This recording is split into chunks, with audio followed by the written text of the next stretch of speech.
శ్రీ త్రిపురనేని గోపీచంద్ గారి తత్వవేత్త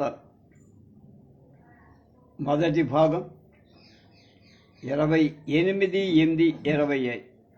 ఎవరి గోపీచంద్ ముందు తెలుసుకొని తర్వాత. Tripuraneni Gopichand September 8, 1910 November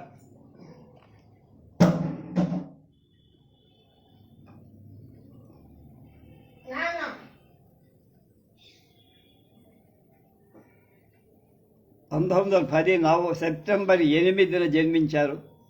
November 2, 1962 52 ఏళ్లకే వెళ్ళిపోయారు. సంపూర్ణ మానవతావాది, తెలుగు రచయిత, హేతువాది, మనోవైజ్ఞానిక శాస్త్రవేత్త, సాహితీవేత్త, సినిమా దర్శకుడు. తెలుగు సినిమా దర్శకుడు. జననం విద్య. 1910 సెప్టెంబర్ 8 కృష్ణా జిల్లా అంగళూరు గుడివాడ దగ్గర గ్రామంలో రామస్వామి చౌదరి పున్నాంబలకు జన్మించాడు. తండ్రి త్రిపురనేని రామస్వామి గారు హేతువాది, సంఘ సంస్కర్త. గోపీచంద్ చిన్నతనంలోనే తల్లిని పోగొట్టుకున్నాడు.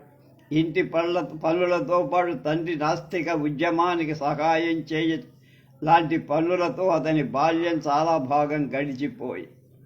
ఈయనకు కొమ్మ నారయ్య గారి పుత్రిక శకుంతలా దేవితో 1932లో వివాహం జరిగింది.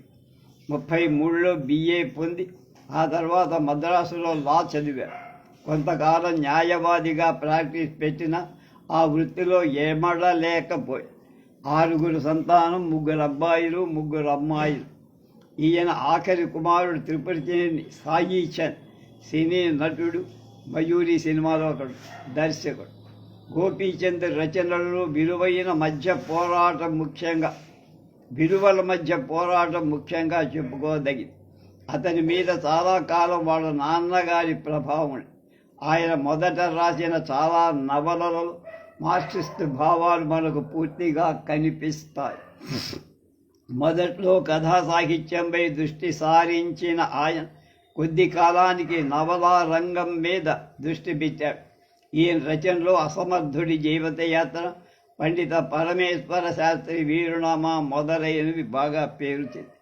ఆయన వ్రాసిన అసమర్థుని జీవయాత్ర తెలుగులో మొదటి మనోవైజ్ఞానిక నవల, సైకలాజికల్. 1963లో పండిత పరమేశ్వర శాస్త్రి వీరునామా కేంద్ర సాహిత్య అకాడమీ అవార్డు వచ్చింది. భావజాలం. గోపీచంద్ తన జీవితంలో చాలా సంఘర్షణలు అనుభవించారు. అనేక వాదాలతో వివాదపడుతూ, తత్వాలతో దాగుడు మూతలాడు, సంతృప్తితో అసంతృప్తితోనూ ఆనందాన్ని అనుభవిస్తూ జీవయాత్ర సాగి. తన తండ్రి గోపీచంద్ పొందిన గొప్ప ఆయుధం ఆస్తి, శక్తి ఎందుకు అన్న ప్రశ్న, అది అతన్ని నిరంతరం పరిణామానికి గురి చేసిన శక్తి. అతనిలోని అరుదైన, అపురూపమైన, నిత్య నూతనమైన అన్వేషణశీలతకు అది ఆధారం. ఎందుకు అన్న ప్రశ్న అతని ఒక జిజ్ఞాసువుగా, తత్వవేత్తగా నిలబెట్టి. ఈ క్రమంలో అతనిలో చెలరేగిన సంఘర్షణ అతని నవలలన్నిటిలోనూ కూడా ప్రతిఫలి.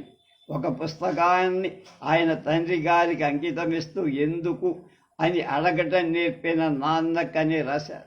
అలా నేర్చుకోబట్టే స్వతంత్ర భావాలు గల గొప్ప రచయిత స్థాయికి గోపీచంద్ ఎదిగారు. నవ్య మానవవాది, మార్క్సిజాన్ని అధ్యయనం చేసి భేదవాళ్ళంతా ఒక్కటే గోడ మీద మూడోవాడు, పిరికివాడు వంటి కథలు రాశారు. మార్క్సిజం అంటే ఏమిటి, పట్టాభిగారి సోషలిజం ఉద్యమ చరిత్ర వంటివి రాశారు. తర్వాత మార్క్సిజంలో లోపాలు గ్రహించి MN రాయ్ గారి నవ్యమానవవాదం వైపు పయనించారు.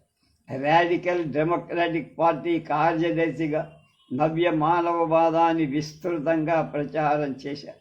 పార్టీ రహిత నవ్య మానవ సమాజ నిర్మాణం వైపు భావ విప్లవం కోసం సాహిత్య కృషి కూడా చేశారు. గోపీచంద్ నెమ్మదిగా నాస్తిక సిద్ధాంతం నుండి బయటపడి చివరి రోజులో తత్వవేత్తలనే తాత్విక గ్రంథాన్ని వ్రాశారు. పోస్టు చెయ్యని ఉత్తరాలు, అసమర్థుడి జీవయాత్ర, మెరుపుల మరకలు ఈ గ్రంథాలు చాలా వరకు తాత్విక చింతన కనబడు. గోపీచంద్ ఒక చోట ఇలా అంటాడు, మానవుడు జీవనదులలాగా ఉండాలి, కానీ చైతన్యం లేని చెట్లు పర్వతాల్లాగా ఉండవు. మానవ జీవితం ఒక చైతన్య స్రవం, ఎన్నో మలుపులు తిరుగు. అలాగే మనం కూడా నిరంతర అన్వేషణలో ఉండాలి. అప్పుడే మనకు సత్యం అంటే ఏమిటో తెలుస్తుంది. నిన్న మనం నమ్మింది ఈరోజు సత్యం కాదని తెలిసిన వెంటనే దాన్ని బదిలి మళ్ళీ అన్వేషణ సాగి. ఇదే విషయాన్ని జిడ్డు కృష్ణమూర్తి చలం గారు కూడా చెప్పారు. జీవితం అంటే నిరంతర అన్వేషణ. సినిమా రంగం 1939 చలనచిత్ర రంగంలో ప్రవేశించి దర్శక నిర్మాతగా కొన్ని చిత్రాలు నిర్మించారు. అయితే వాటి వల్ల ఆర్థికంగా చాలా నష్టపోయి కొన్ని సినిమాలకు రచయితగా ఉంది. చదువుకున్న అమ్మాయిలు, ధర్మదేవత, రైతు బిడ్డ మొదలైన సినిమాలకు మాటలు రాశారు. ప్రియురాలు, పేరంటాలు, లక్ష్మమ్మ మొదలైన సినిమాలకు దర్శకత్వం వహించారు. చదువుకున్న అమ్మాయిలకి మాటల రచయిత 63, ధర్మదేవతల 52లో మాటలు, ప్రియురాలు 52లో కథ మాట రచయిత దర్శకు, పేరంటాలకి 51లో దర్శకు, లక్ష్మమ్మ 50లో దర్శకు, గృహప్రవేశం 46 కథా రచ, రైతు బిడ్డ 39లో మాట రచ.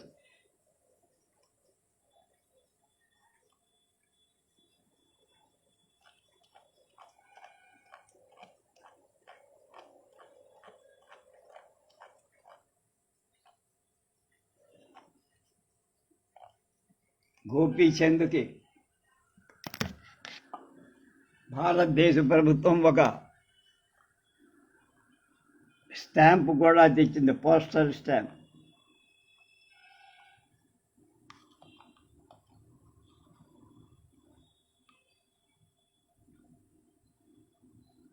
ఆకాశవాణిలో 57 నుంచి 62 దాకా కూడా పనిచేసి.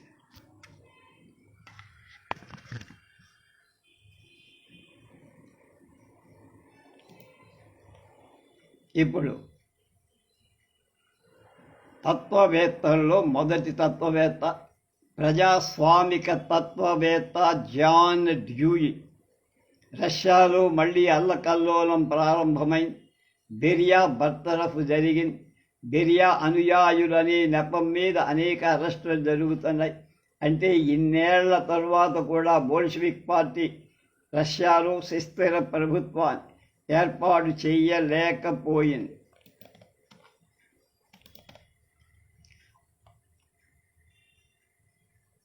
అధికారం కోసం రాజకీయ ప్రయత్నాలు జరుగుతూనే ఉన్నాయనుకోవాలి.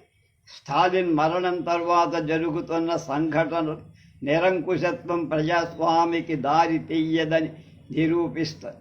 మార్క్స్ ఊహించినట్టు ఈ పరిస్థితిలో స్టేట్స్ దానంతట అది రాలిపోదని, ఇంకా గట్టిపడటానికి ప్రయత్నం జరుగుతుందని రుజువవుతుంది.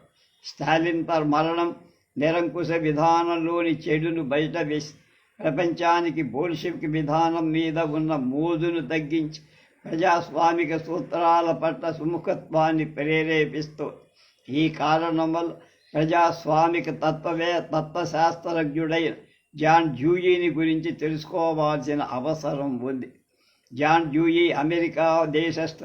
సంస్కారంలో ఉన్న సంఘర్షణకు భావంతో కూడిన రూపాలనిచ్చి ఆ సంఘర్షణ మూల కారణాలు తెలుసుకొని వాటి నివారణ ఉపాయాలను తెలియజేయటం తత్వశాస్త్రం యొక్క ప్రయోజనం అని అతడి ఉద్దేశం.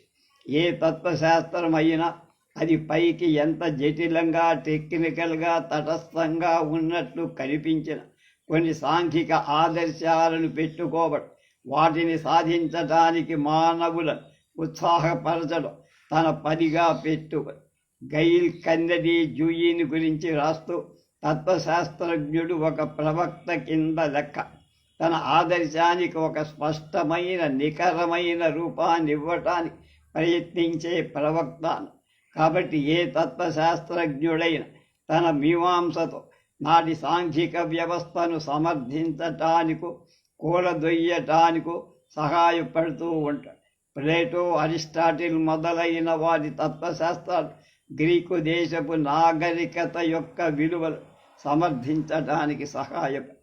డిస్కార్టిస్, మార్క్స్ మొదలైన వారు నిర్వచించిన తత్వశాస్త్రాలు కొత్త విలువలను సృష్టించి కొత్త నాగరికతను సమర్థించి సంఘంలో వీటికి అనుకూలమైన మార్పులను కోరి వాటిని సాధించడానికి ప్రజలను పొరికొల్పాయి. జాన్ డ్యూయి ఈ రెండవ తత్వవేత్తల తరగతికి చెందినవాడు. అమెరికా జీవితంలో ప్రజాస్వామిక విధానానికి ఉత్పత్తిల్లిన విషమ పరిస్థితులు అతని తత్వశాస్త్రానికి మూలం. ఆ విషమ పరిస్థితుల పరిష్కారాన్ని ఎప్పటికప్పుడు అతను సూచించే మార్గాల సారాంశమే అతడి తత్వశాస్త్రం.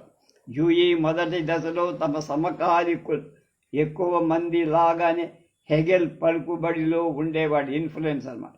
హెగెల్ భావజాలాన్ని కూడా ప్రచారం చేశారు. కానీ పీర్స్, విలియం జేమ్స్ మొదలైన తత్వశాస్త్రజ్ఞుల ప్రభావం వల్ల క్రమక్రమేణా ప్రెగ్మాటిస్టుగా తయ్యారు. ప్రెగ్మాటిజం ప్రకృతికి అతీతంగా ఉండే శక్తిని దేన్ని ఒప్పుకో, శాస్త్రజ్ఞానానికి ప్రాధాన్యత ఇస్తుంది. ఇన్ని సమస్యలను శాస్త్రజ్ఞానంతో పరిష్కరించుకోవాలంటూ ఎప్పటికప్పుడు ఫలితాలను బట్టి సిద్ధాంతానికి విలువలు కట్టుకుంటూ అవసరమైన మార్పులు చేసుకుంటూ అభివృద్ధి చెందాలనుకుంటూ ఆనాటి నుండి ఇవాల్టి వరకు డ్యూయి ఈ సిద్ధాంతానికి అనుకూలంగా నడుచుకుంటూ ఆనాటి నుండి ఈనాటి వరకు అతను ఎప్పుడూ మార్పునే కోరుతున్నాడు.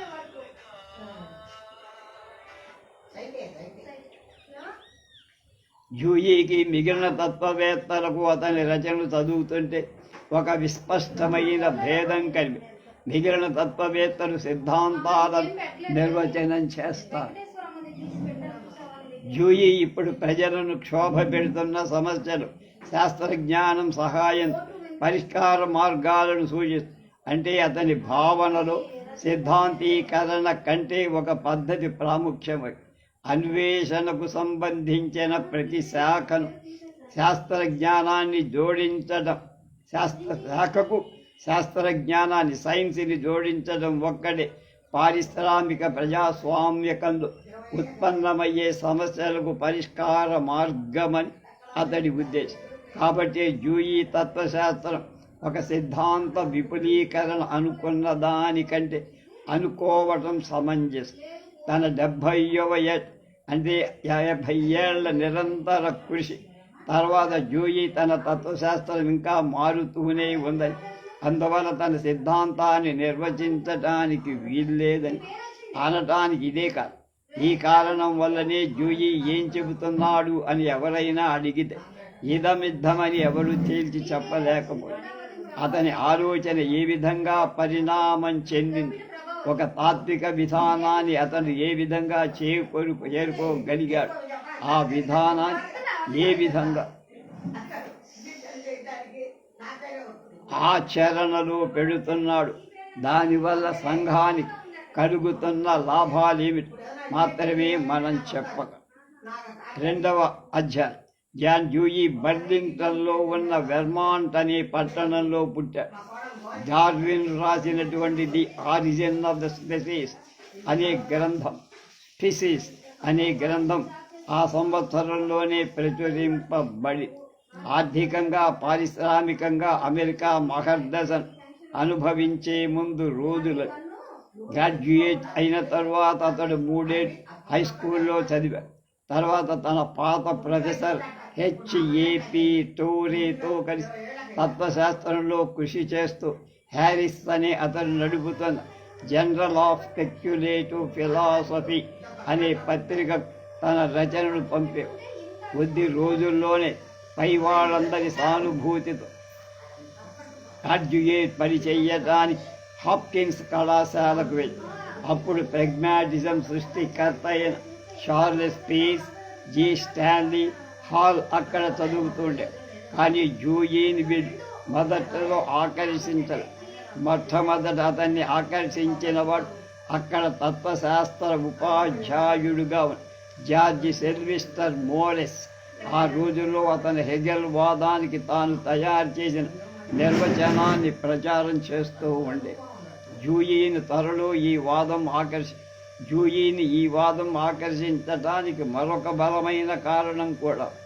ఆనాడు హెగెల్ భావవాదానికి వ్యతిరేకంగా సైంటిఫిక్ ఎంపాథిసిజం మాత్రమే ప్రచారంలో. నిజం చెప్పాలంటే దాన్ని ఒక వాదంగా పరిగణించడానికి వీలు. అది ముఖ్య సమస్యకు ఏ విధమైన పరిష్కార మార్గాన్ని సూచించగా వాటిని పోస్ట్ పోన్ అంటే వాయిదా వేయడం అని చెప్తారు. కాబట్టి జిజ్ఞాసుని ఇది ఆకర్షించలేక ఈ పరిస్థితిలో జూయీకి అనుకరిస్తే హెగెల్ భావవాదాన్ని అనుకరించటం, లేకపోతే అతను తత్వశాస్త్ర అభిరుచికి స్వస్తి చెప్పటము రెండు మార్గాలు కలిగి. ఈ రెండు మార్గాలలో జూయీ హెగెల్ భావజాలాన్ని వరించడంలో ఆశ్చర్యం. ఆ రోజుల్లో మార్క్స్కి లాగా జూయీ కూడా తీవ్రవాద హెగెలియన్లా ఉండేవి.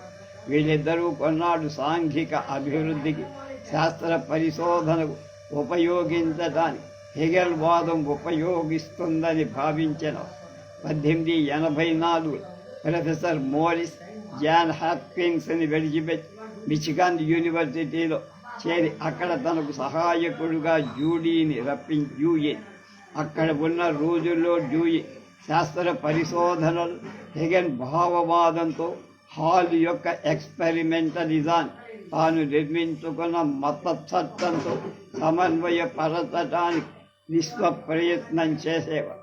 ఈ ప్రయత్నాన్ని ఆబ్జెక్టివ్ మెథడ్ ఆఫ్ ఫిలాసఫీ అనేవి. ఈ పద్ధతి ప్రకారం అతను 15 సంవత్సరాలు పనిచేసి అప్పటికి దాని అసమగ్రత గ్రహించారు.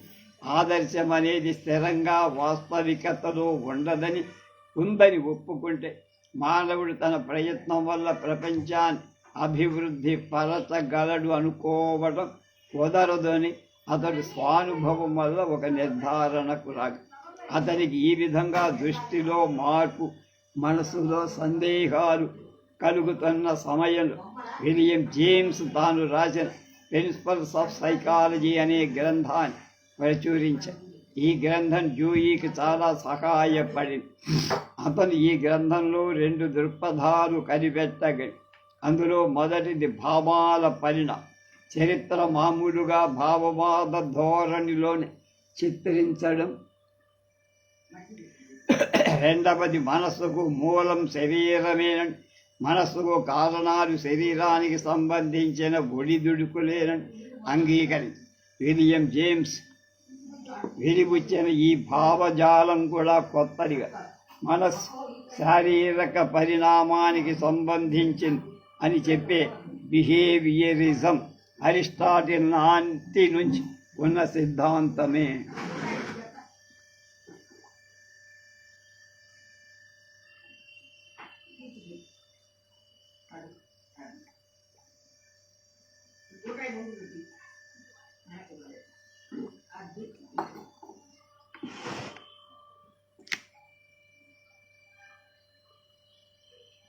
అయితే జేమ్స్ పరిణామవాదం వల్ల సంక్రమించిన కొత్త బలంతో ఈ భావాన్ని చాలా ఆకర్షవంతంగా ప్రదర్శించగలి.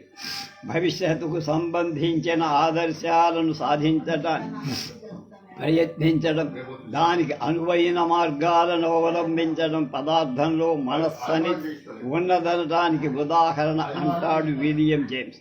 ఈ సిద్ధాంతాన్ని జూయీ హృదయపూర్వకంగా అలా అంగీకరించి తన పాత భావాన్ని వదిలే. విలువలు, ప్రయోజనాలు అసలు వాస్తవికత మన చేత క్రమక్రమేణా తెలుసుకోబడటానికి ఉండాలి. లేకపోతే మానవుడు తన పరిసరాలతో రాజీ పడటానికి వీటిని సృష్టించుకొని అయినా ఉండాలి. అంతేగాని ఈ విలువలు వాస్తవికత్వానికి దూరంగా ఉన్న ఏ శక్తి వల్ల సృష్టించబడినవి కావు.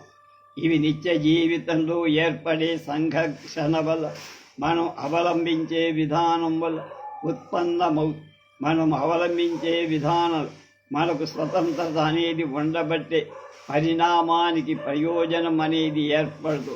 మానవుడు తన బుద్ధి బలంతో భవిష్యత్తును కొంతవరకు అదుపులోకి తెచ్చుకోగలదు. కానీ ఆ శక్తి సంకుచితంగానే హద్దులకు లోబడి ఉండే మానవుల ఆదర్శాలు పరిస్థితుల మార్పులతో మారుతూనే ఉంటాయి. జ్ఞానం అభివృద్ధి చెందిన కొద్దీ విలువలు మారుతాయి. ఈ విధంగా ఆలోచించటం మొదలుపెట్టాడు డ్యూయి. జ్ఞానం యొక్క ఈ స్వభావాన్ని అంగీకరించిన తత్వశాస్త్రం కొన్ని విలువలను తెలుసుకోవడానికి అబ్సల్యూట్ ఆరిజిన్స్, అబ్సల్యూట్ ఫైనాలిటీస్గా ఉంటాయని అంగీకరించద్దు. విధానం ముఖ్యం. Dewey the influence of Darwin on philosophy అనే గ్రంథంలో చెప్పినట్టు జీవితంలో జరిగే సంఘర్షణ ఎక్కడ ఎలా జరుగుతూ ఉండేది నిర్వచించి వాటిని ఉపశమింపచేసే మార్గాలను తెలియచెప్పడం తత్వశాస్త్రం యొక్క కర్తవ్యము. డ్యూయి రచించిన వివిధ గ్రంథాలు ఈ సిద్ధాంత ఆచరణ కర్మ. ది క్వెస్ట్ ఫర్ సర్టెనిటీ అనే గ్రంథంలో అతను ఈనాటి శాస్త్రజ్ఞానంతో మానవుల్ని వేధిస్తున్న వివిధ సమస్యల పరిష్కార మార్గం సూచించడమే తన రచనల ద్వారా డ్యూయి చేస్తున్న పని. ఈ ప్రపంచాన్ని గురించి మనకున్న నమ్మకాలు నిత్య జీవితంలో అనుక్షణం మనల్ని నడిపే విలువల ప్రయోజనాలకు ముందు సమన్వయం కుదరదు. అలా కుదరనప్పుడు దేని దారి అదే అయిపోయి జీవితమంతా కూడా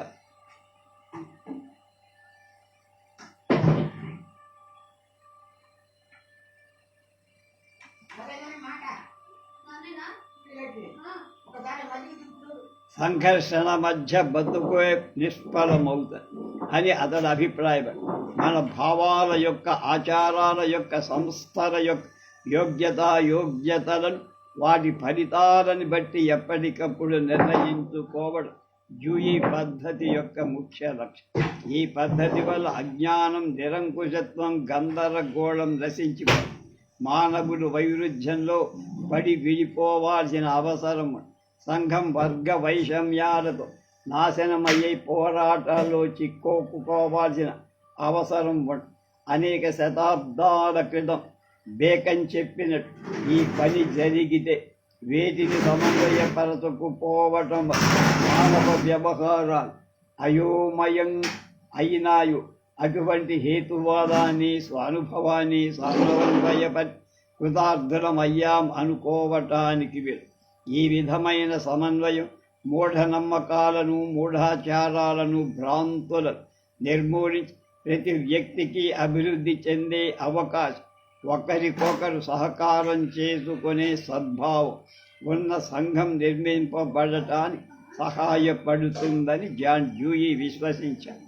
మూడవ భాగం. జాన్ డ్యూయిని ప్రజాస్వామిక తత్వవేత్త అని చెప్పచ్చు.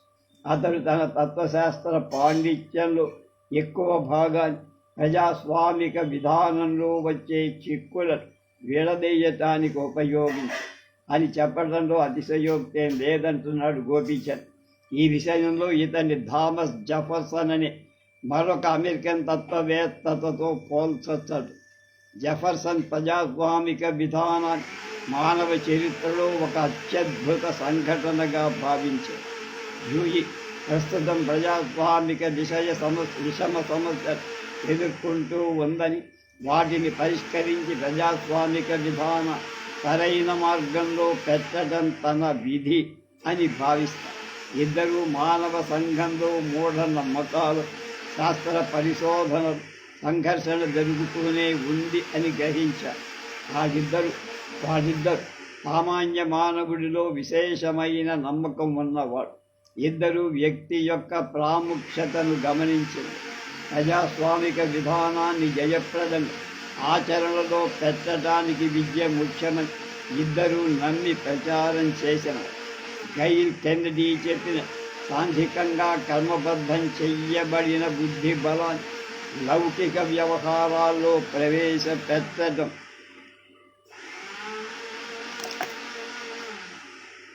ప్రజాస్వామిక జీవనం సామాన్య మానవుడికి మామూలు జీవితమే.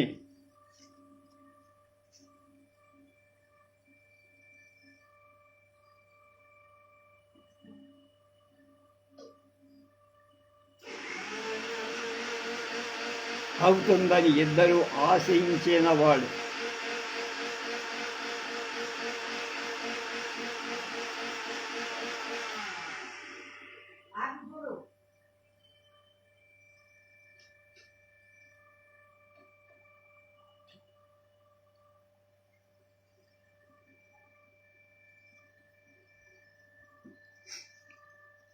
కానీ వీళ్ళిద్దరికీ ఈ పోలికతో పాటు కొన్ని అభిప్రాయ భేదాలు కూడా ఉన్నాయి.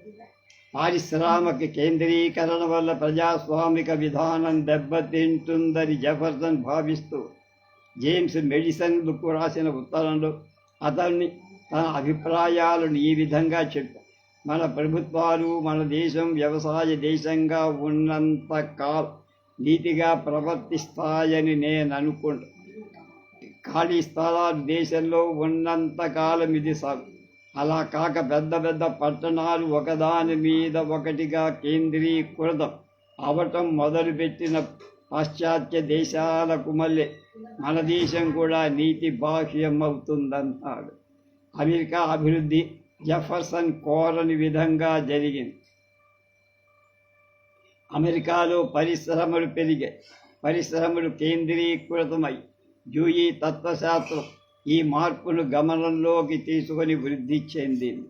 జూయి ప్రయత్నం ఇంచుమించు జెఫర్సన్ భావాలు పారిశ్రామిక నాగరికతతో ప్రవేశపెట్టడానికి చూడటమే అని చెప్పారు. బోల్షిక్ విధానం ఫలితాలు ప్రజలను ఆకర్షించలేకపోతున్న ఈ రోజుల్లో జూయి వంటి ప్రజాస్వామిక తత్వవేత్తల అభిప్రాయాలు జిజ్ఞాసులు సాంగోపాంగంగా తెలుసుకోవాల్సిన అవసరం ఎక్కువై మానవుల సమస్యలు అనే గ్రంథంలో జాన్ డ్యూయి ఈనాటి సాంఘిక పరిస్థితిని ఈ విధంగా చెప్పారు. మనం సంకరమైన విభాగించబడి జీవితాన్ని అనుభవిస్తాం. వ్యతిరేక శక్తులే కాని చేత ఇటు అటు గుంజబడుతాం. పాత తత్వశాస్త్రాలే కానీ సంపూర్ణమైన కొత్త తత్వశాస్త్రం ఈనాటికి మనకు లేదు. వ్యతిరేక గుణాల కలగూర గంప కానీ సాంఘిక వ్యవస్థ కానీ విద్యా వ్యవస్థ కానీ మనకు ప్రకృతి శాస్త్రాలు పద్ధతులకు పర్యవసానాలకు ఉన్న భేదాలను చూసిన, మతంలో నైతిక విలువలో ఉన్న భేదాలు చూసిన, మన సంఘంలో ముఖ్య సూత్రాల పట్ల మనకు ఏకీభావం లేదని అర్థము. ఇది చాలా విషాదకరమైన పద్ధతి. మరో చోట ప్రజాస్వామికాన్ని గురించి ఈ విధంగా వ్రాసి, చర్చల ద్వారా ఒకరి అభిప్రాయాలను ఒకరు తెలుసుకోవడం ద్వారా సాంఘిక భేదాభిప్రాయ తొలగించుకోవటమే రాజకీయ ప్రజాస్వామ్యం యొక్క ముఖ్య ఉద్దేశం. ఈ పద్ధతి అన్వేషణ ద్వారా, నిరూపణ ద్వారా మార్పు సాధించే శాస్త్రీయ విధానానికి దగ్గరలో ఉంది. ఈ విధానం నైతిక విలువలు సైన్సుకి, శాస్త్రీయ విధానానికి విడిగా ఉంటాయనే భ్రమను వదులుకోవాలి. మానసిక జీవితం కాయకష్ట జీవితం కంటే గొప్పదనే భావాన్ని, ఇహలోక జీవితం కంటే పరలోక జీవితం గొప్పదనే భావాన్ని మాపుకోవాలి. మరొక చోట ప్రజాస్వామిక విధానాన్ని సమర్థిస్తూ జూయి ఎలా అన్నారు, వ్యక్తి యొక్క విలువలు, గౌరవాన్ని గమనించడమే ప్రజాస్వామికం యొక్క ముఖ్య లక్ష్యం. పరస్పర గౌరవ సహకారాల వల్ల తమ అనుభవాలను పోల్చి చూసుకొని ఏకం చేసుకోవటం వల్ల మానవ జాతి సక్రమంగా జీవించగలుగుతుంది. ఈ రకం జీవితం ఏ వ్యక్తికి ఆ వ్యక్తికి లాభదాయకంగానే ఉంటుంది. ఇతరుల వ్యక్తిత్వాన్ని అభివృద్ధి పరిచేదిగా కూడా ఉంది. ఈ విధంగా ప్రజాస్వామిక విధానం యొక్క ఉపయోగాన్ని గురించి చెబుతూ మామూలుగా ప్రజాస్వామికవాదులు చేసే తప్పులు ఈ విధంగా వేలెత్తి చూపారు. ఎట్లా? ప్రజాస్వామిక విధానం భావాలలో కాదు, రూపంలో కాదు స్థిరత్వం పొందిందనుకోవడం నా ఉద్దేశంలో పెద్ద పొరపాటు. ప్రజాస్వామికం అనే భావాన్ని, ప్రజాస్వామికం యొక్క అర్థాన్ని మనం ఎప్పటికప్పుడు కొత్తగా తరచి చూసుకుంటూ కొత్త అవసరాలకు సరిపోయేట్లు చూసుకోవాలి. రాజకీయ, ఆర్థిక, సాంఘిక సంస్థలను కూడా దీనికి అనుకూలంగా మార్చుకోవాలి. ప్రజాస్వామికం నిత్య నూతనమై ప్రజల అవసరాలతో పాటు తాను మారుతూ వచ్చినప్పుడే అది ప్రజల జీవితాన్ని ప్రతిబింబించేది, ప్రజలకు సహాయం చెయ్యగలిగేది. ప్రజాస్వామికం పైనే జీవిత విధానంగా కదలకుండా ఉండటానికి వీలు. ఈనాటి మార్పులు, రాబోయే మార్పులు తెలుసుకోవటానికి అది ముందుకున్నది. అది కదలకుండా నిలబడటం అంటే ఆత్మహత్య జరుపుకోవటం అని వార్నింగ్ ఇచ్చాడు జాన్ డ్యూయీ. మానవ స్వాతంత్రంతో కోసం, ప్రజాస్వామిక విధానం కోసం డ్యూయీకి లాగా కృషి చేసిన తత్వవేత్త మరొకడు లేడు. ప్రజాస్వామికం అతనికి ఒక ప్రభుత్వ విధానం కాదు, జీవిత పంథ. రష్యా ట్రాట్స్కీని దేశం నుండి వెళ్ళగొట్టి అతన్ని తన్ను తాను డిఫెండ్ చేసుకునే అవకాశం ఇవ్వకుండా నేరస్తుడిగా నిర్ధారణ చేసిన ట్రాట్స్కీకి న్యాయం జరగాలనే ఉద్దేశం కొంతమంది ప్రజాస్వామికవాదులు ఒక విచారణ సంఘాన్ని నియమించి డ్యూయీ ఈ సంఘ అధ్యక్షుడు. ఆ సంఘం ట్రాట్స్కీని నిర్దోషిగా ప్రకటి తర్వాత కొన్నేళ్లకి ఈ విషయం గురించి ప్రస్తావిస్తూ డ్యూయీ, నేను ఈ పదవిని ట్రాట్స్కీ కోసం అంగీకరించాల, తన్ను తాను సమర్థించుకునే అవకాశం ఇవ్వకుండా ఎవ్వరిని ఏ ప్రభుత్వం దోషిగా నిర్ధారించకూడదు. ఈ హక్కుకి భంగం కలుగుతూ ఉంది కనుక అంగీకరించాను. ఈ సంఘానికి ప్రారంభోపన్యాసం చేస్తూ నేను విద్యా ప్రచారానికి నా జీవితాన్ని అంకితం చేస్తా. నేను విద్యా ప్రచారం అంటే సంఘ శ్రేయస్సు కోసం ప్రజలకు జ్ఞానం కలిగించడమని నేను భావిస్తా. నేను ఈ పదవిని అంగీకరించకపోతే నా జీవిత ఆదర్శానికి విరుద్ధంగా నడిచిన వాణ్ణవుతానేమో అనే భయంతో అంగీకరించి ఈ విచారణ గురించి డ్యూయీ 1937లో 2 ఉపన్యాసాలు. మొదటి ఉపన్యాసం పేరు truth is on the March. ఇందులో అతడు ఇలా చెప్పారు, తమకు వ్యతిరేకుడనే ఉద్దేశంతో సోవియట్ ప్రభుత్వం ట్రాట్స్కీ అతను చెయ్యని తప్పుల కింద దోషిగా పరిగణించడం అని. రెండవ ఉపన్యాసం, మా విచారణ ఫలితాలు చాలా ఆందోళన కలిగించేవి. సోవియట్ ప్రభుత్వం రాజకీయ వ్యతిరేకత క్రిమినల్ చర్యల కింద జమకొడుతూ తాను నడుపుతున్న హత్యలను, కృత్రిమ నేరారోపణలు కప్పిపుచ్చటానికి, రాజకీయ వ్యతిరేకతను అణగదొక్కడానికి సోవియట్ ప్రభుత్వం ట్రాట్స్కీ వ్యతిరేక విధానాలు ఉపయోగించుకోవడం ఘోరాతిఘోరం. అంతటితో ఆగక భయం వల్ల, ఇంకో కారణం వల్ల ఉదాసీన భావం వహించిన లిబరల్స్ని తమ సిద్ధాంతానికే తాము ముప్పు తెచ్చి పెడుతున్నారు. తమ నైతిక బాధ్యతను తాము సక్రమంగా నెరవేర్చకపోవడం అవినీతితో సమానమేనని పరిశోధనా స్వాతంత్రం, లిబరలిజం ముఖ్య లక్షణమని మరచిపోవద్దని హెచ్చరి. దీన్ని బట్టి మానవ హక్కులకు డ్యూయీ ఎంత ప్రాధాన్యం ఇచ్చేది మనకు అర్థమవుతుంది. అయితే సోవియట్ విధానాన్ని అంత ఘాటుగా విమర్శించాడు కనుక మార్క్స్కి తాత్వికంగా అన్ని చోట్లను వ్యతిరేకుడని మనం అనుకోకూడదు. ప్రజాస్వామిక సోషలిజాన్ని కోరే మార్క్స్కి డ్యూయీకి కొన్ని పోలికలు. హుక్ అనేటువంటి అతను పై వాళ్ళిద్దరి తత్వశాస్త్రాలను పరిశోధించి ఈ పోలికలను విశదపరిచి భాషా ప్రయోగాల భేదాలను మినహాయిస్తే the broad philosophical positions of Karl Marx and John Dewey are the similar అన్న. అతను మోడర్న్ క్వాంటిటీ అనే వ్యాసాల్లో ఈ విషయాన్నే చర్చించి 1935లో అతడు వ్రాసిన ఎక్స్పెరిమెంటల్ మెటీరియలిజం అనే వ్యాసంలో తార్కికంగా తాత్వికంగా వీళ్ళిద్దరి స్థితి ఒక్కటి అన్నారు. 1939లో అతను వ్రాసిన జాన్ డ్యూయీ అనే గ్రంథంలో ఇదే విషయం ఇంకా విపులంగా రాశారు.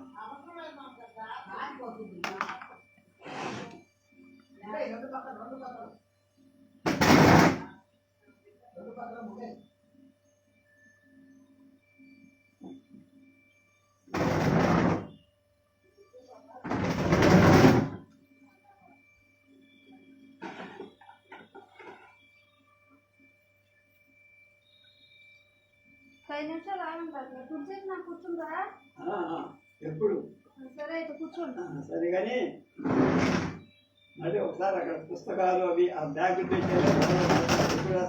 రేపు చేద్దాం. నేను 5 రోజులు 5ంటికే వస్తాను. ఏంటి వారం రోజులు నీకు ఎంత 10 నిమిషాలు బాగుంది. ఇప్పుడా? ఇప్పుడు కాదు, రేపు సరే, రేపు అది ఆ పని చేస్తాం. అన్ని సర్దేస్తే మళ్ళీ మళ్ళీ రేపు వచ్చినాయి పుస్తకాలు కావాలి బయటికి ఎలా? ఆ బుక్స్ అవి తీసే సంచిలో సర్దా. మన సంచి తీసాము ఎన్నో అట్లా స్టార్లు అన్నీ పెట్టేసి రెడీ చేస్తే అదే తీసి ఒక్కో సైజు నేను చెప్తాను అట్లా.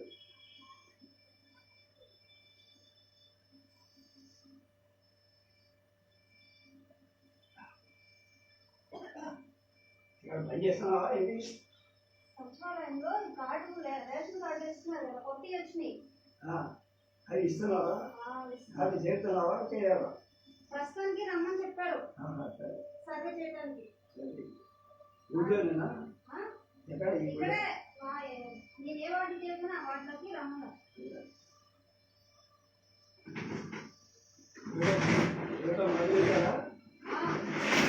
కూడా కంప్లీట్ చేసి అయితే ఫోన్ ఓటీ చేస్తే ఆ ఓటీపీ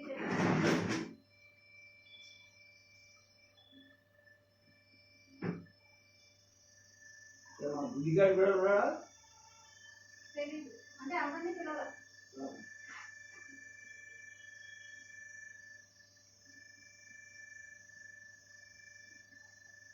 వర్క్ హెవీ ఉన్నవాళ్ళు సచివాలయంలో పిలిచారు కొంతమంది.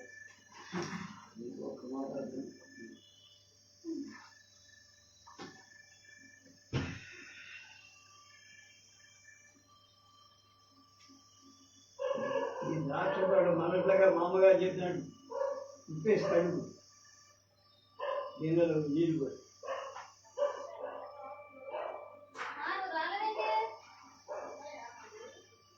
నీ పేరు ఎక్కడ తగలనా?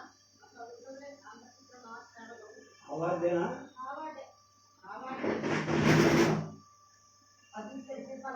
ఏం పేరు? నీ పేరు?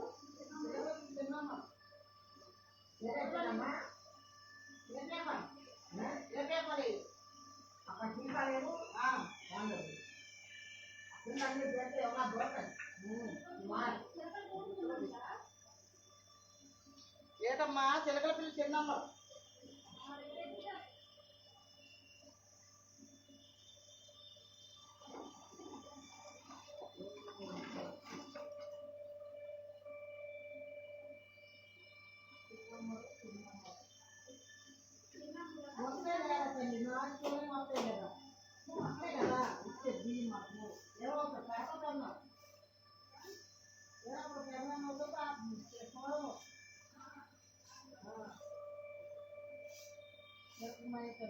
వచ్చిందంటే అక్కడే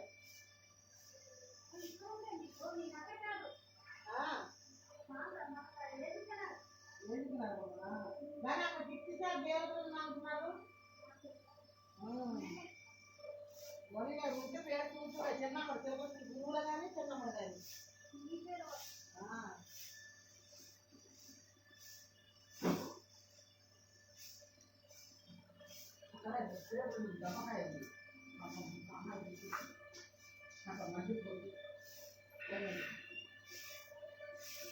దీన్ని అక్కడ పెట్టి అది చూడు గూడి కట్టావే ఆ గూడి పైన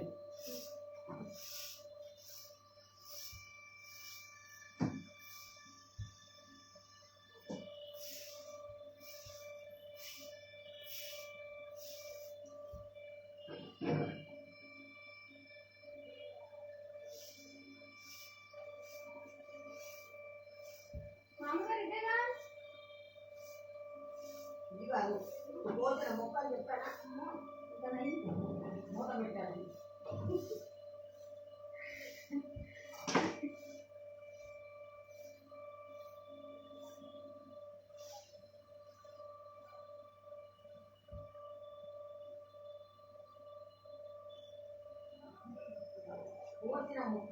పోసిన మొక్క అంటే నువ్వు పంపల పనసకాయలు తీసుకెళ్తాము అక్కడ ముక్కు ఉంటుంది చూడు ఎక్కడో ఫ్రిడ్జ్లో పెట్టిండు మూత పెట్టింది చూడు టేబుల్ మీదే అక్కడ నీవు వెళ్ళేదా ఇది కాదు అక్కడెక్కడ ఉంది ఆ పక్కన ఏ టేబుల్ స్టీల్ పళ్ళ మూత పెట్టాను. అది మళ్ళీ పోయి కదా ముందు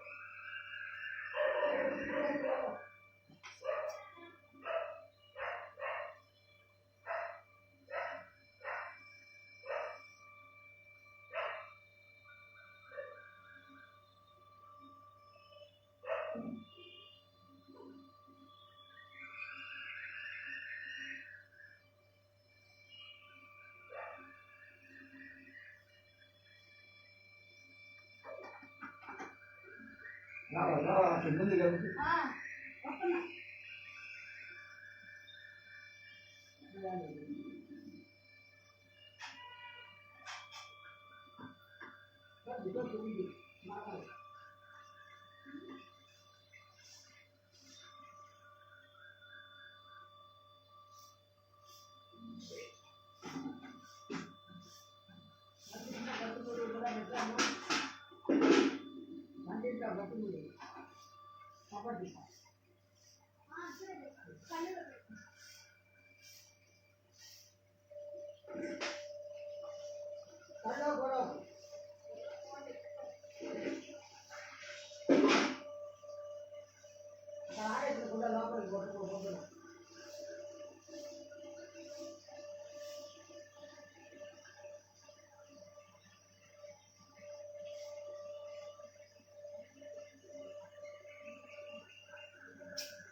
సీసా కూడా కరిగిపోతుంది.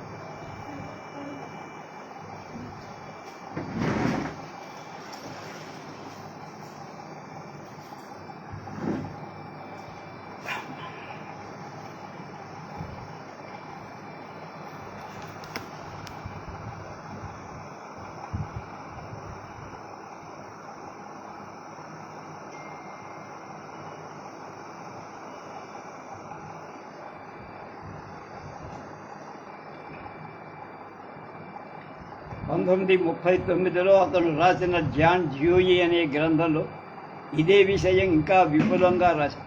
మార్క్సిస్టులు తాము సాధించదలిచిన ప్రజాస్వామిక సోషలిజాన్ని అవలంబించే పద్ధతులు శాస్త్రీయ విమర్శనా దృష్టితో చూడటానికి పూనుకుంటే డ్యూయీ నేటి ఆర్థిక సాంఘిక పరిస్థితులకు సంబంధించిన రాజకీయ కార్యక్రమాన్ని నిర్మించగలిగితే వీళ్లకు భేదాలనేవి ఉండవు అన్నారు. జాన్ డ్యూయీ 90వ జన్మదినోత్సవ సందర్భంగా జరిగిన గోష్ఠికి సంబంధించిన ఒక ప్రచురణలో జిమ్ కార్క్ అనే అతను John Dewey and Karl Marx అనే వ్యాసం ఒకటి రాశారు. ఈ వ్యాసంలో వీళ్ళిద్దరికీ ఈ కింద ఉదహరించిన 9 పోలికలను చెప్పారు. వీళ్ళిద్దరికీ మూలం హెగెల్, క్రమంతో మార్పుతో కూడా కలిపి నిర్మాణయుక్తంగా ఉండే సంఘం యొక్క స్వభావాన్ని వీళ్ళిద్దరూ ఒప్పుకున్నారు. ప్రజలు అంగీకరించిన రాజ్యాంగ ప్రణాళిక మతం ద్వారా, కళల ద్వారా, తాత్విక దృష్టి ద్వారా, కనీసం అది సమర్థించే ఊహ ద్వారా, ఉద్దేశాల ద్వారా, సంస్కారం ద్వారా ఒకే భావాలకు చెందుతుంది అన్నాడు హెగెల్. వీళ్ళిద్దరూ ఎవరి ఉద్దేశాలకు అనుకూలంగా వాడు హెగెల్ యొక్క పరిజ్ఞానం వల్ల లాభం పొందుతూ అతని భావాన్ని నిరసించారు. రెండు, వీళ్ళిద్దరూ తత్వశాస్త్రం అనేది ప్రపంచానికి కానీ మామూలు మానవుల అనుభవాలకు అతీతమైంది కాదని, అది నిత్య జీవితాన్నించి వెలువడే మామూలు అనుభవాల, సమస్యలను, కోరికలను ప్రతిబింబించే సంస్కారంలో ఒక ముఖ్యమైన భాగమని భావించి, కాబట్టి తత్వశాస్త్రం అనేది సాంఘిక వైరుధ్యాలను, సాంఘిక పోరాటాలను ప్రతిబింబించి అధికార వర్గం యొక్క అభిప్రాయాలు ఎదుర్కోవడానికి ఉపయోగపడుతుందని వీళ్ళిద్దరూ అభిప్రాయం. జ్ఞానం కావాలనే సిద్ధాంతం వస్తుతః తీరుబడి ఉన్న వర్గం వల్ల సృష్టింపబడిందని, కొద్దిమంది వ్యక్తులు ప్రత్యేక హక్కులను భవించే సాంఘిక నిర్మాణానికి దోహదం ఇస్తుందని, ఆ విధంగా సంఘంలో అవసరమైన మార్పులు రాకుండా చూడడానికి సహాయపడుతుందని అనుకునే నా నమ్మకం నా పూర్ణ సిద్ధాంతంలో ఒక భాగం అన్నాడు ఒకప్పుడు జాన్ డ్యూయీ. మూడు, వీళ్ళిద్దరి సిద్ధాంతాలలో ప్రకృతి సహజమైనటువంటి లౌకికానికి సంబంధించినటువంటి వాసనలు ఎక్కువ. వీరిద్దరూ హేతువాదానికి ప్రతికూలంగా ఉండే సిద్ధాంతాలు, మిశ్రితానికి అనుకూలంగా ఉండే సిద్ధాంతాలు, సహజత్వానికి అతీతంగా ఉండే సిద్ధాంతాలు పూర్తి వ్యతిరేకులు. జాన్ డ్యూయీ తాను గౌరవించే విలియం జేమ్స్ యొక్క మత ప్రస్తావన అతని నిరసన భావంతో చూసేవాడనే విషయం, ఎఫ్సిఎస్ స్కిల్లర్ యొక్క మతానుకూల ప్రచారాన్ని అతను తృణీకరించాడనే విషయంలో కూడా మనం మర్చిపోకూడదు. 4, తత్వ విచారణలో వీళ్ళిద్దరూ భౌతికవాదం యొక్క సంప్రదాయాలను అనుసరించినవారు. అయితే డ్యూయీ భౌతికవాదం అనే మాటను వాడటానికి బదులు మెటీరియలిజం అనే మాటను వాడటానికి ఉత్సాహంతుంది. కొన్ని రకాల భౌతికవాదాలకు అతడు వ్యతిరేకుడు కనుక మొత్తం మార్క్స్కే వ్యతిరేకుడు అనుకోకూడదు. ఆ లెక్కలో మార్క్స్ కూడా మెకానికల్ భౌతికవాదానికి, డిటెక్టివ్ భౌతికవాదానికి వ్యతిరేకుడు. డ్యూయీ భౌతిక ప్రపంచం యొక్క అస్తిత్వాన్ని అంగీకరిస్తారు. ప్రాణం, మనస్సు భౌతిక పదార్థాల నుంచి బహిర్గతం అయిందని ఒప్పుకోడు. కాబట్టి రసెల్ మొదలైన తత్వవేత్తలకు భౌతిక ప్రపంచాన్ని ఒక సమస్యగా పరిగణించడాన్ని ఒప్పుకో.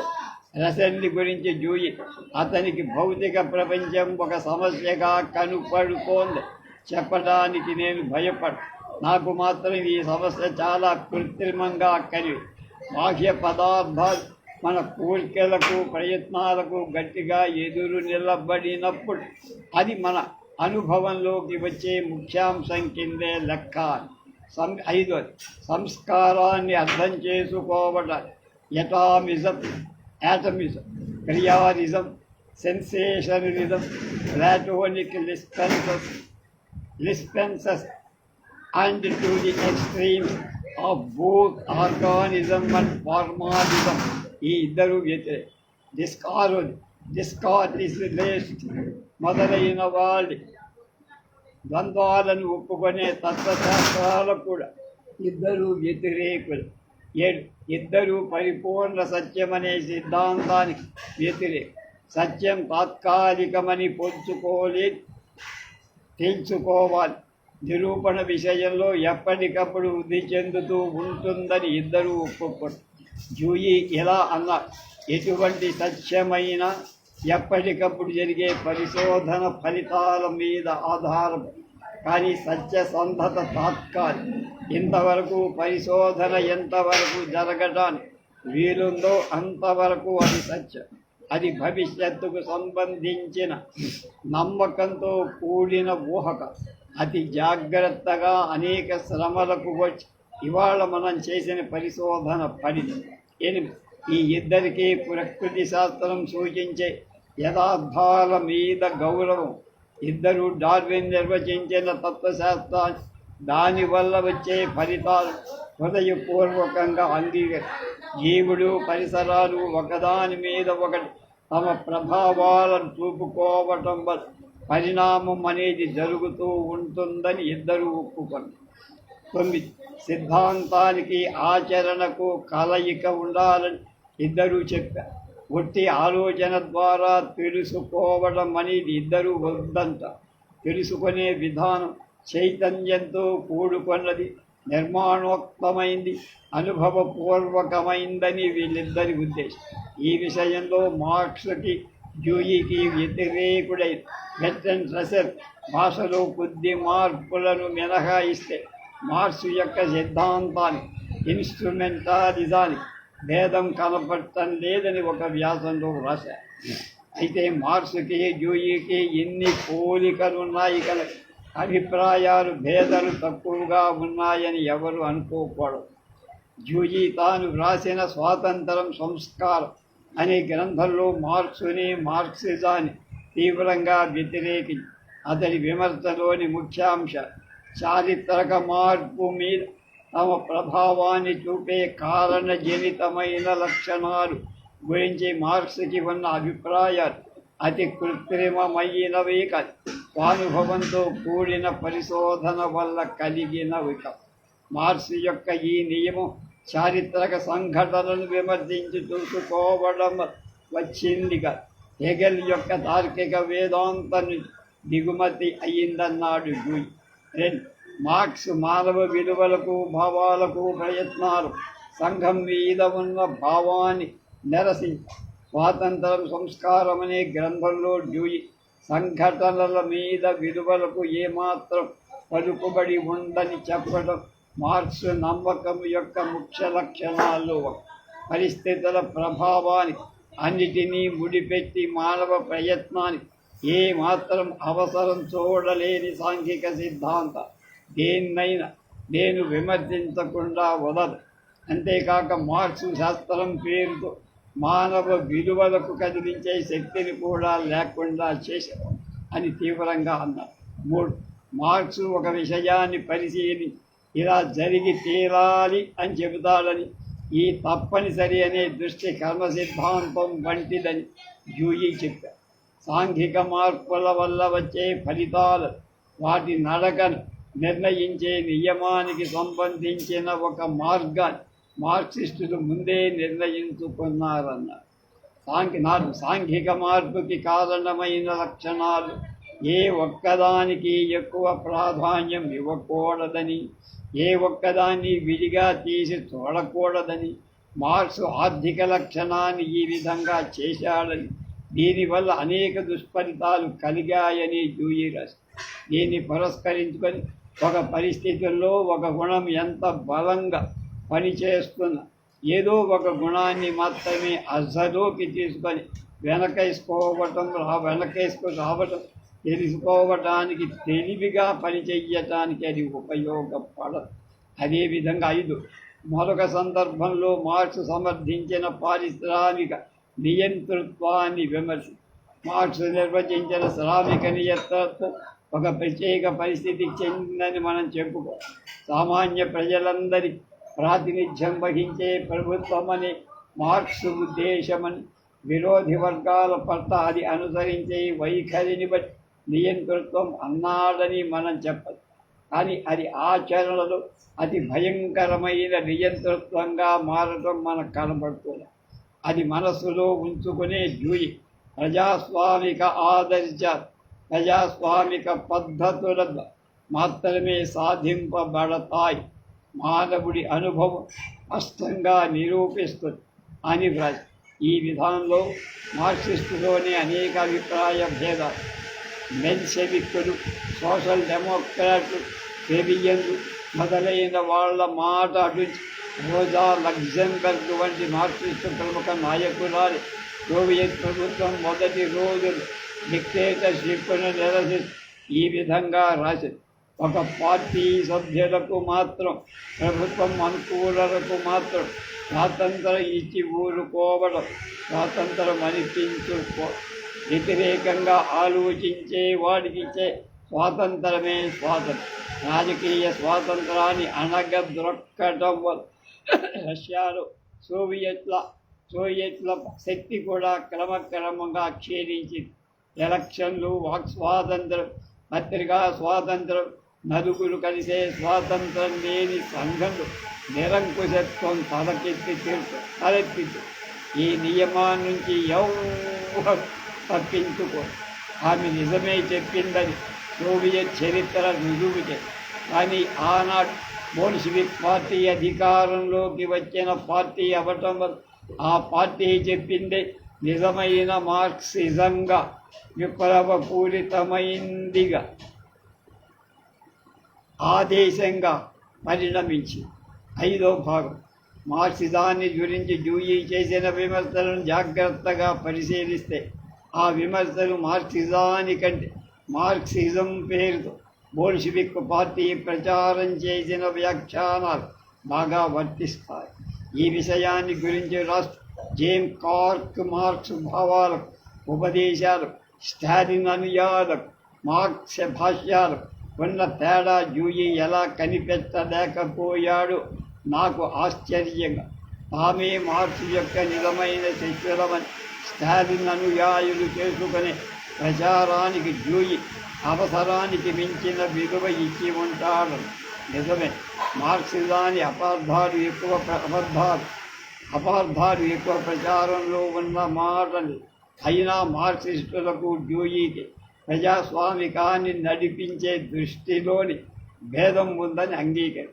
ప్రజాస్వామికం పట్ల మార్క్సిస్టుల దృష్టి కన్నా డ్యూయీ దృష్టి విశాలమై, డ్యూయీ ప్రజాస్వామికం అతని వివిధ ఆలోచనలు ఒకటిగా కలిపే సాధన. అతని సిద్ధాంత నిర్మాణాలన్నిటికీ అది మంచి సంఘం అనే అతని ఊహ చిత్రానికి జీవం పోస్తుంది. క్లుప్తంగా చెప్పాలని ప్రజాస్వామికం డ్యూయీకి జీవిత విధానం. మార్క్సిస్టులకు ఈ మాట వర్తించదు.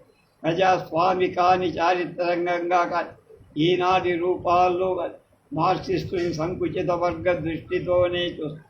అధికారం చేపట్టగాని అన్ని పనులు వాటంతటవే పోతాయనే భావాన్ని వాళ్ళకి తెలియకుండానే కట్టుబడిపోయి అధికారం చేపట్టక ముందే ప్రజాస్వామిక విలువల మీద, ప్రజాస్వామిక పద్ధతి మీద అభిమానాన్ని ప్రజలకి కలిగిస్తే తప్ప అధికారాన్ని చేపట్టిన తర్వాత ప్రజాస్వామికాన్ని సాధించలేమని వీళ్ళు అంగీకరించారు. ఈ సందర్భంలో డ్యూయీ దూరదృష్టి గమనించాలి.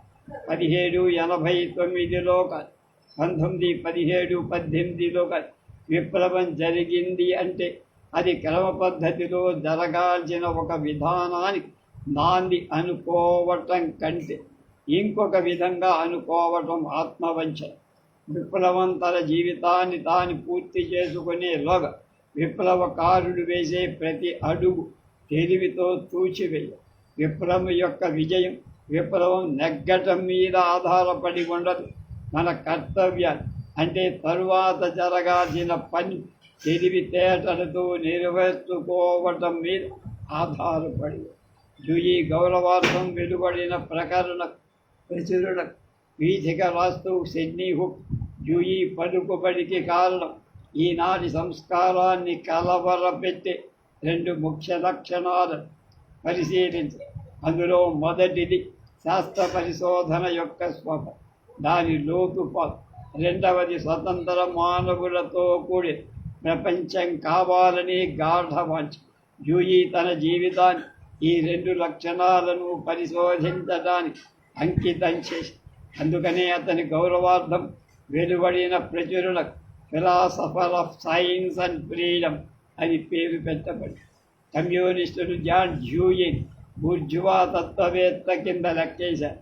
తమ సిద్ధాంతంతో పూర్తిగా ఏకీభవించని వాళ్ళు అలా అంటాం, వాళ్ళకి మామూలే. వాడు ప్రచారం చేస్తున్న కార్మిక నియంతృత్వాన్ని, ఒక పార్టీ ప్రభుత్వాన్ని, కార్మిక వర్గం ఒక్కటే విప్లవ పూరితమయ్యిందని తమ నమ్మకాన్ని వాళ్ళు నిర్వచనం చేసిన స్టేట్ స్వభావాన్ని దౌర్జన్యపూరితమైన విప్లవం ద్వారా తప్ప ప్రజాస్వామిక విధానం ద్వారా సోషలిజాన్ని సాధించలేమని వాళ్ళ అభిప్రాయాన్ని సమర్థించని వాళ్ళంతా వాళ్ళ దృష్టిలో బూర్జువాలు లేక ధనికవాదుల తొత్తు. కానీ బోల్షివిక్ పార్టీ ప్రభుత్వం యొక్క విధానం యొక్క ఫలితాలను చూస్తున్న ఇవాల్టి కమ్యూనిస్టు 1-2 సార్లు పై విషయాల గురించి తమ నమ్మకాల గురించి ఆలోచించుకోవటం లోక శ్రేయస్సుకు సహాయపడు. మార్క్స్ రీడిస్కవర్ చేయటం మంచి. రష్యా విప్లవాన్ని వాళ్ళు గుణపాఠం నేర్చుకోదలిస్తే ముఖ్యంగా 3 విషయాల గురించి వాళ్ళు తిరిగి పరిశోధన ప్రజాస్వామికాన్ని సోషలిజాన్ని ఏకం చెయ్యటం. 2 ఆదర్శానికి సాధనకు మధ్య సంబంధం. 3 ఇంకా సశాస్త్రీయమైన ఉదాహరణపూర్వకమైన దృష్టి. రష్యా పోయిన దారిని పోకుండా రష్యా విప్లవాన్ని అనుభవంలోకి తీసుకొని ప్రజాస్వామిక విధానాన్ని అనుసరించదలిచిన మన ప్రభుత్వం లాంటి ప్రభుత్వం ఇటువంటి తత్వవేత్తల అభిప్రాయాలు తగిన ప్రచారం ఇవ్వటమే కాక ప్రజాస్వామిక విధానాన్ని తమ అనుభవంలో ఒక నూతన అధ్యాయాన్ని కలప. బోల్షివిక్ పార్టీ విధానాన్ని అంగీకరించని ప్రజాస్వామికవాదు విద్యా విధానానికి ఎక్కువ ప్రాముఖ్యత ఇస్తారు. చిన్నతనం నుంచి ప్రజాస్వామిక సంస్కారాన్ని పిల్లలకు అలవరిస్తే ఈ విధానం జయప్రదంగా సాగటానికి వీలు అని అభిప్రాయం. ప్రజాస్వామిక విధానానికి బలమైన శత్రువు అజ్ఞ. కాబట్టి విజ్ఞానాన్ని ప్రచారం చేయడం ముఖ్య అవస్థ. విజ్ఞానం గ్రంథ పఠనం వల్లనే అనేక విధాల నేర్చుకో. రాజకీయ పార్టీ తమ సిద్ధాంతాలు ప్రచారం చేసుకునే ప్రయత్నాలు ప్రజలకు ఆయా సమస్యల మంచి చెడులు విమర్శించి చెప్పి వాళ్ళకి జ్ఞానాన్ని కలగచేసిన వారవుతారు. ప్రజాస్వామిక వాదుల మానవ స్వభావంలో విశేషమైన నమ్మకం. లూయి చెప్పినట్టు ప్రజలకు సంగతి సందర్భాలు తెలిసి ఉంటే సక్రమంగానే ప్రవర్తిస్తారు అనే నమ్మకం ప్రజాస్వామ్యవాదికి. అంతేకాదు ప్రతి పౌరుడికి నాయకుడయ్యే సత్తా తను తాను రక్షించుకోగలిగిన జ్ఞానం ఉంటుందని ప్రజాస్వామిక విధానం ప్రతి పౌరుడు అత్యద్భుతమైన అనుభవాన్ని గడిస్తాడని, ఆ అనుభవమే అతనికి పెద్దని కోటగా ఉంటుందని తెలుసు.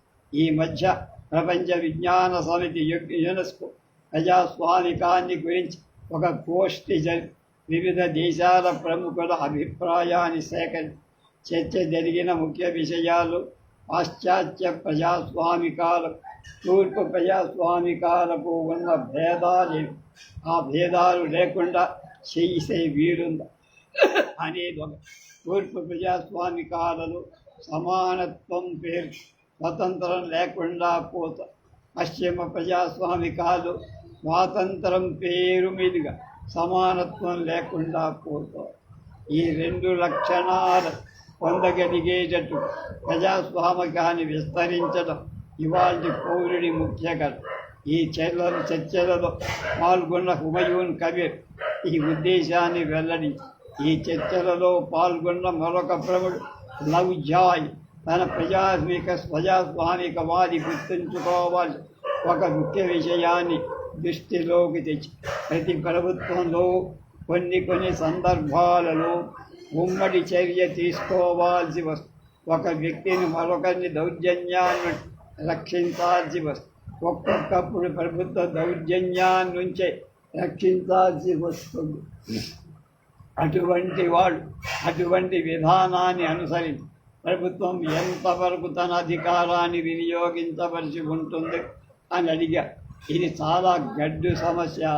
ప్రతి ప్రజాస్వామికవాదిని కలవరపెట్టేశారు. ప్రజాస్వామికం పేరు మీద ఒక వర్గం మరొక వర్గాన్ని దోపిడీకి గురి చెయ్యడం, అనేక రకమైన దౌర్జన్య విధానాలకు నిర్ణయాన్ని స్వార్థంతో కలుషితం అయ్యే చోట ప్రజల ప్రభుత్వాన్ని నెపంతో వ్యతిరేకతని సహించకపోవడం మాటి మాటికి తమ అధికారాన్ని దుర్వినియోగం చేసుకోవడం మనం నిత్య జీవితంలో చూస్తూనే ఉన్నాం. ఈ ప్రమాదం నుంచి ఎలా తప్పించుకో? ఏ హిట్లర్కి మళ్ళేను ప్రజాస్వామిక సూత్రాల ద్వారానే అధికారంలోకి సైన్య సాయంతో డిక్టేటర్షిప్ సాధిస్తే ఏమవ్వాలి? ఏదో ఒక నెపంతో ప్రజలకు సమానావకాశాలు లేకుండా చేసిన అనుకోని మరో ప్రమాదం అయిన తటస్థించిన ఏంచే? ఈ ప్రశ్నలకు మహాత్ముడి అహింసా విధానం ఎంతవరకు ఉపయోగిస్తుందో నెహ్రూ లాంటి రాజకీయ నాయకుడు, రాధాకృష్ణన్ వంటి తత్వవేత్తలు పరిశోధి ప్రజాస్వామికవాదం మన చేతుల్లో పెరగాలి అని ఒక చివరి దాంతో ముగించాడు గోపీచంద్. జాన్ డ్యూయీ గురించి చెబుతూ మిగతాది రేపు. నవ్య వాస్తవిక తత్వవేత్త శామ్యూల్ అలెగ్జాండర్ గురించి తెలుసు.